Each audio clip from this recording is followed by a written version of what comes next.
అన్న బీసీ కుల సంఘ జేఏసీ చైర్మన్ కుందారం గణేశారణ గారికి, అదేవిధంగా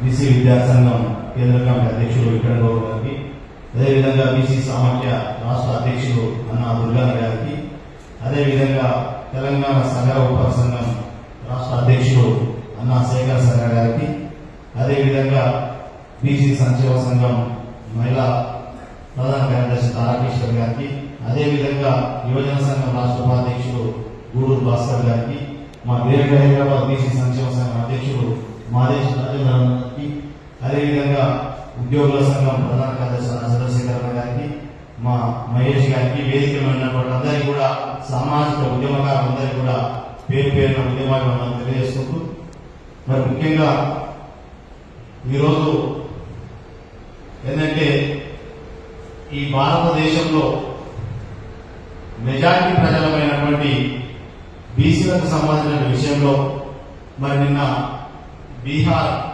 హైకోర్టు మరో తీర్పు తీసుకురావడం జరిగింది. ఈ దేశంలో మెజారిటీ ప్రజలకు స్వాతంత్రం వచ్చి 75 సంవత్సరాలు గడుస్తున్నా మరి ఎక్కడ కూడా అన్ని చోట్ల అన్యాయం జరుగుతూనే ఉంటుంది. ఏ పార్టీ వచ్చినా అధికారంలో పట్టి ఆ పార్టీ అయినా ఈ పార్టీ అయినా ఏ పార్టీ అయినా స్వతంత్రం వచ్చినప్పటికీ కూడా నేటి వరకు కూడా అన్యాయం జరుగుతూ ఉన్నదంటే ఎక్కడ లోపం జరుగుతుందో ఒకసారి మన వర్గాలలో కూడా గ్రహించాలి. ఎందుకంటే ఈ రాజకీయ పార్టీలు కూడా మన హక్కుల కోసం మన వర్గాల యొక్క డిమాండ్ను పట్టించుకోకపోవడం వల్ల మరి ఎందుకంటే అక్కడ కూడా రాజకీయ పార్టీలు అన్ని కూడా ఈ కులాలను చేరదీసి ఈ కులాలను కులగన చేసి ఈ కులాలకు రాజ్యాంగమైన ఫలాలు అందించాలన్నటువంటి సోయి రాజకీయ పార్టీలకు లేదు. ఓకే, రాజకీయ పార్టీలకు లేదు. మన రాజకీయ పార్టీలు లేనప్పుడు మనమందరం కూడా మరి ఆలోచించాల్సిన విషయం మన ప్రజల మీద ఉన్నది. ఎందుకంటే మనమందరం కూడా ఈ రోజు తెలంగాణ రాష్ట్రంతో పాటు ఈ భారతదేశంలో ఉన్న అన్ని రాష్ట్రాల్లో ఉన్నటువంటి బీసీ కులగన చేయాలని చెప్పి మరి బీసీ సంఘాలుగా సామాజిక ఉద్యమకారులుగా ఈ దేశంలో అనేకమైనటువంటి పోరాటాలకు నిలబడినటువంటి ఈ భారతదేశంలో ఈ ప్రజాస్వామ్య దేశం అనడానికి ఈ దేశంలో నివసించిన ప్రజలకు సమానమైనటువంటి హక్కులు కల్పించినప్పుడే ప్రజాస్వామ్య దేశానికి మనుగడ ఉంటున్నది. ఈ దేశాన్ని ప్రజాస్వామ్య దేశం కూడా మనం పిలవడానికి కూడా ఒక అవకాశం ఉంటుంది. కానీ ఈ ప్రజాస్వామ్య దేశంలో ప్రజలకు సమానమైన హక్కు లేనప్పుడు దీన్ని ప్రజాస్వామ్య దేశం అనగలమా ఒకసారి మరి మేధావులందరూ కూడా ఆలోచించిన విషయం ఉన్నది.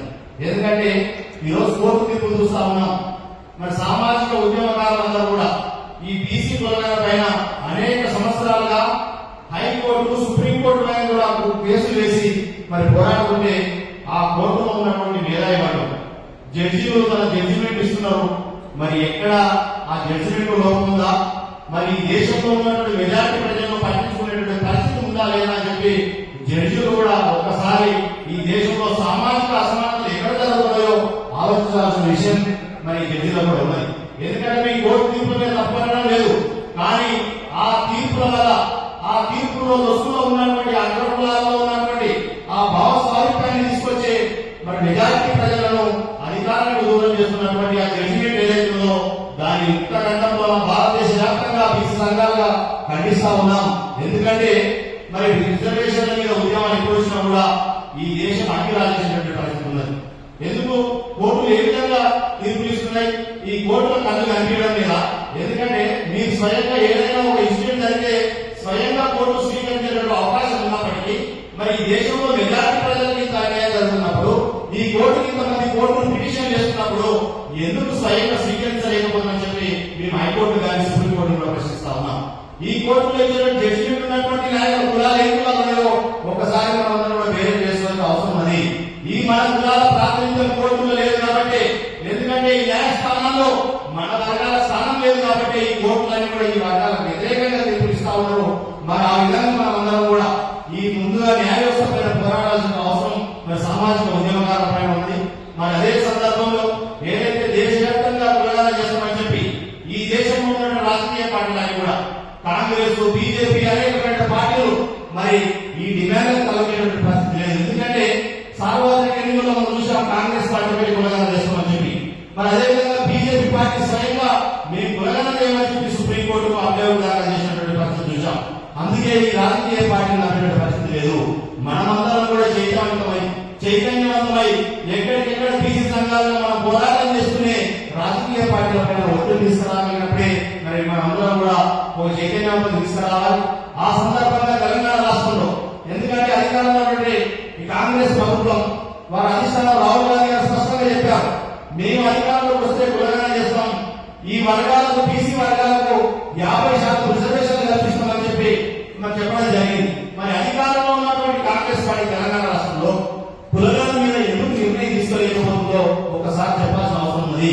ఓ జీవో ఇచ్చారు, అసెంబ్లీలో పాస్ చేశారు, అసెంబ్లీలో కులగణన ఏర్పాటు చేస్తామని చెప్పి హామీ ఇచ్చారు. మరి కానీ మళ్ళీ ఎన్నికలు కూడా అయిపోయి కూడా మళ్ళీ దాదాపు 4 రోజులు వస్తుంది. అయినా దీనిపైన అధికారం లేకుండా ఈ రాష్ట్ర ప్రభుత్వం స్థానిక సంస్థలకు వెళ్ళేటువంటి అవకాశం ఉన్నది. కాబట్టి స్థానిక సంస్థల ఎన్నికలు నిర్వహించకుండా కులగణన చేసిన తర్వాతనే తెలంగాణ ప్రభుత్వం స్థానిక ఎన్నికలు నిర్వహించాలని చెప్పి మేము డిమాండ్ చేస్తా ఉన్నాం. ఈ ఏదైతే పాట్నా హైకోర్టు తీర్పు ఏదైతే ఇచ్చిందో, ఈ బీహార్ హైకోర్టు ఏదైతే తీర్పు ఇచ్చిందో ఆ తీర్పు పైన దేశవ్యాప్తంగా ఈరోజు బీసీ సంఘాలుగా పోరాటానికి సిద్ధమవుతా ఉన్నాం.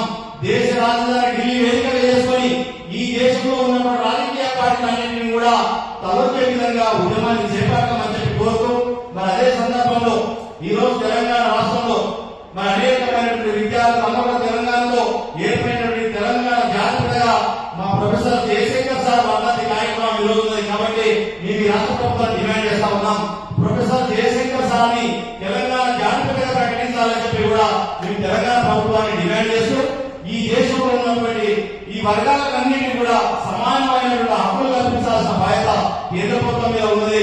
ఈ కేంద్ర ప్రభుత్వం ఉన్నటువంటి ఈ దేశంలో ప్రజాస్వామ్య హక్కులను కాపాడాల్సిన బాధ్యత కూడా సుప్రీంకోర్టు పైన ఉన్నది. కాబట్టి సుప్రీంకోర్టు ఈ విషయంలో కులగణన విషయంలో సానుకూలంగా నిర్ణయం తీసుకోవాలని చెప్పి కూడా మేము సుప్రీంకోర్టు విజ్ఞప్తి చేస్తూ ఈ దేశంలో ఉన్న రాజకీయ పార్టీలను కూడా పార్టీలకు అతీతంగా మీరందరూ కూడా పార్లమెంట్ లో బీసీ బిల్లు పెట్టి చట్టసభలో బీసీ రిజర్వేషన్ కల్పించే విధంగా ముందుకు రావాలని చెప్పి కోరుతూ మరి అవకాశం ఇచ్చినటువంటి ప్రజలందరికీ కూడా పేరు ధన్యవాదాలు చేసుకుంటూ ముగిస్తా ఉన్నాం.